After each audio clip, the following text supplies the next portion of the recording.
अस्सलाम वालेकुम व्यूअर्स मैं हूं Zeeshan Ansari and welcome you on my YouTube channel. Viewers, आज की वीडियो में हम डिस्कस करने लगे हैं अकाउंटिंग का एक नया टॉपिक जो कि हमारे पास है जर्नल लेजर पोस्टिंग्स का। कि जर्नल लेजर में एंट्रीज को किस तरह से पोस्ट किया जाता है, वो एंट्रीज कि जिन्हें हम रिकॉर्ड करते हैं इनिशियली डेट वाइज अपने जर्नल में, उन एंट्रीज को हम किस तरह से पोस्ट करते हैं अपने जर्नल लेजर में फ्रॉम जर्नल। तो ये आज का हमारा टॉपिक है। इस टॉपिक को स्टार्ट करने से पहले मेरी आप लोगों से रिक्वेस्ट कि अगर अभी तक आपने मेरे चैनल को सब्सक्राइब नहीं किया तो काइंडली मेरे चैनल को सब्सक्राइब कर लें और साथ ही बेल आइकन पर प्रेस करें ताकि जो भी मेरी आने वाली वीडियोस हैं आप तक टाइमली पहुंच सके। तो व्यूअर्स, बिना वक्त ज़ाये किए शुरू करते हैं हमारा आज का टॉपिक। और ये टॉपिक समझाने के लिए यहाँ पर मैंने एक जर्नल आपके सामने उसका फॉर्मेट बना दिया है और कुछ यहाँ पर एंट्रीज को मैंने रिकॉर्ड कर दिया है जर्नल में, कि जिन एंट्रीज को हम यहाँ हमने जो रिकॉर्ड किया है इन्हें हम पोस्ट करेंगे अपने जर्नल लेजर में। और आपको मैं जर्नल लेजर के दोनों फॉर्मेट्स बताऊंगा, ठीक है। नंबर वन हमारे पास जो स्टैंडर्ड फॉर्मेट है और नंबर सेकंड जो कि हमारे पास होता है रनिंग बैलेंस फॉर्मेट। इन दोनों फॉर्मेट्स में एंट्रीज को मैं पोस्ट करके दिखाऊंगा आपको, इन एंट्रीज को जो कि मैंने यहाँ रिकॉर्ड किए हैं आपके पास जर्नल में।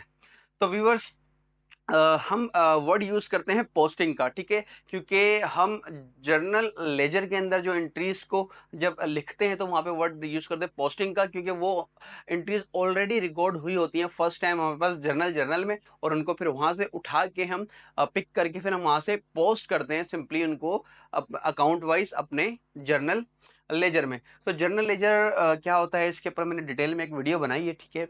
तो उसका लिंक मैं डिस्क्रिप्शन में दे दूंगा, वहाँ से जाके आप देख सकते हैं जर्नल लेजर। तो हम देखते हैं कि पोस्टिंग किस तरह की जाती है जर्नल लेजर में एंट्रीज की। तो ये जो जर्नल मैंने बनाए हैं आपके सामने, कुछ एंट्रीज हैं, ज़रा इन्हें पहले देख लेते हैं, फिर इन्हें हम पोस्ट करेंगे अपने जर्नल लेजर में। तो यहाँ पर मैंने 1 2 3 4 एंट्रीज रिकॉर्ड कर दी है, ठीक है। Number one, cash debit capital credit, purchase debit cash credit, cash debit sales credit, account receivable debit और सेल्स क्रेडिट। अब ये एंट्रीज मैंने रिकॉर्ड की है डेट वाइज, ठीक है। अब एंट्रीज को हमने पोस्ट करना है कहाँ पर, अपने जर्नल लेजर में। तो जर्नल लेजर हमारे पास वो जर्नल होता है कि जहां पर हम अपनी बिजनेस में होने वाली ट्रांजैक्शंस को पोस्ट करते हैं अकाउंट वाइज, ठीक है।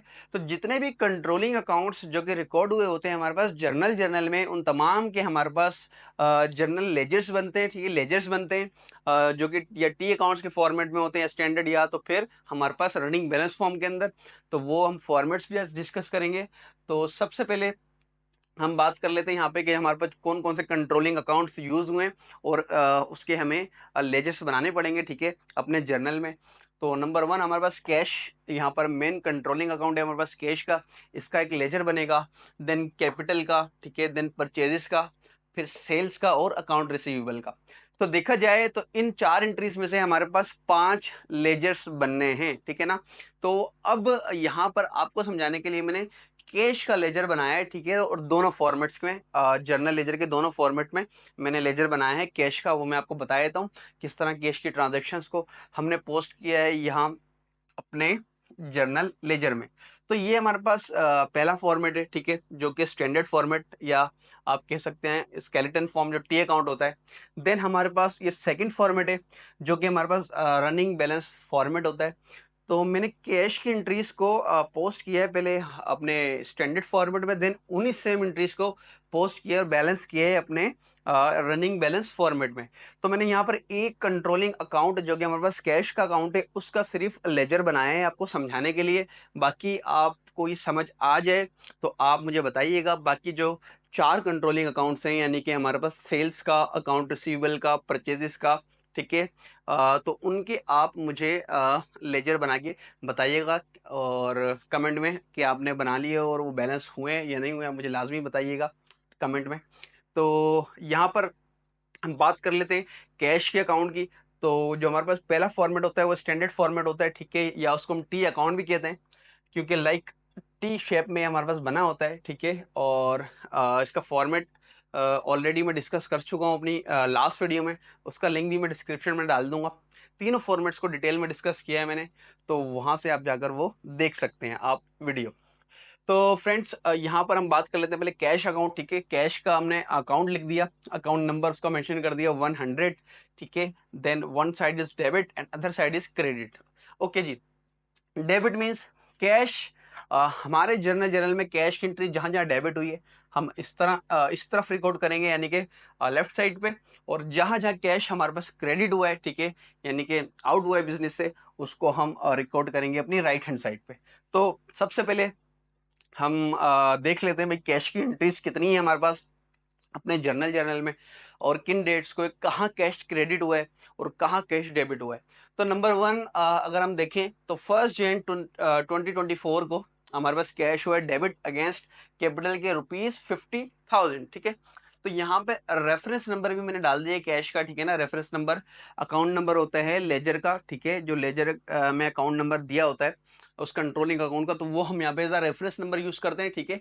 और ये जो हमारे पास जर्नल का पेज नंबर होता है इसको हम as a reference number use करते हैं, लिखते हैं इसको अपने जर्नल लेजर में। तो पोस्टिंग रेफरेंस के ऊपर भी मैंने एक वीडियो बनाई है, उसका लिंक भी मैं डिस्क्रिप्शन में दे दूंगा, वहां से आगे जाकर आप देख लीजिएगा। तो फ्रेंड्स कैश यहाँ पर डेबिट हुआ है, ठीक है।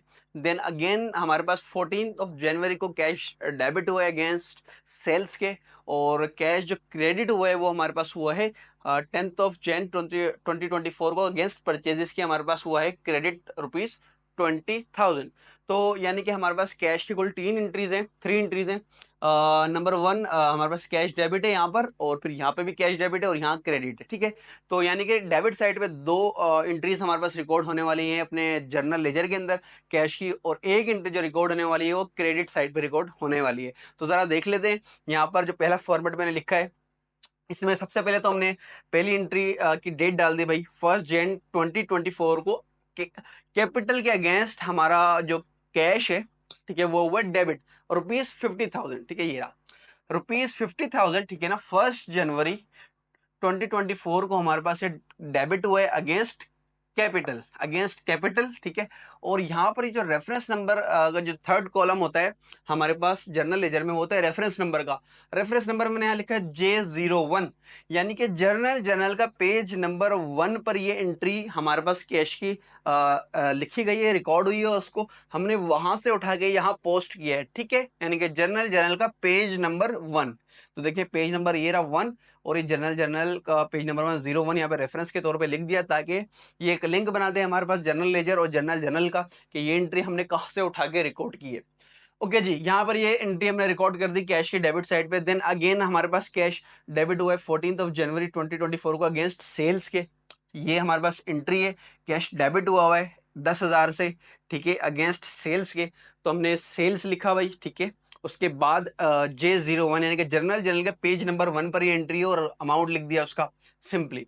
अब क्रेडिट साइड पे हमारे पास जो कैश की एंट्री है वो है 10 जन 2024 को, ठीक है, अगेंस्ट परचेजेस हमारे पास कैश क्रेडिट हुआ है, तो हमने परचेजेस के अगेंस्ट कैश को क्रेडिट कर दिया। और J01 रेफरेंस नंबर में वही J01 यानी कि जर्नल के पेज नंबर पे एंट्री रिकॉर्ड हुई है, वो हमने यहाँ पे रेफरेंस के तौर पे लिख दिया है, और यहाँ पे उसका अमाउंट लिख दिया 20,000। अब देखें ये तो हमने एंट्रीज को सिंपली रिकॉर्ड कर दिया जो डेबिट हुई थी वहां और जहाँ क्रेडिट हुई थी।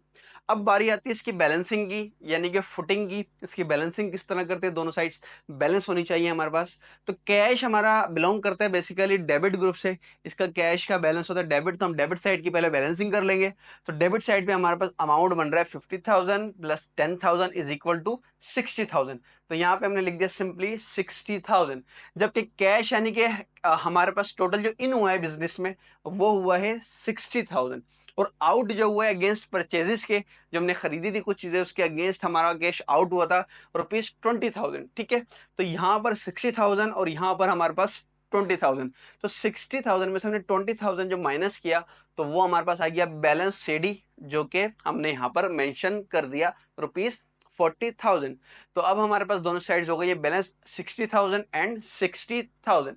बैलेंस सीडी हमारे पास वो बैलेंस है कैश अकाउंट का कि जो बता रहे हैं कि भाई अब हमारे पास इन हैंड कैश इतना है 40, यार बिजनेस के अंदर हमारे पास इतना कैश मौजूद है 40,000 इसका balance. Balance CD means balance वो है कैश का जो हमें कैरी डाउन करना है, जो नीचे लेकर जाना है, यानी कि जब नेक्स्ट मंथ में या नेक्स्ट ईयर में जब हम दोबारा इसका जर्नल लेजर बनाएंगे तो ये जो बैलेंस सीडी है ये हम डेबिट साइड पे रिकॉर्ड करेंगे as a opening balance of cash account, ठीक है।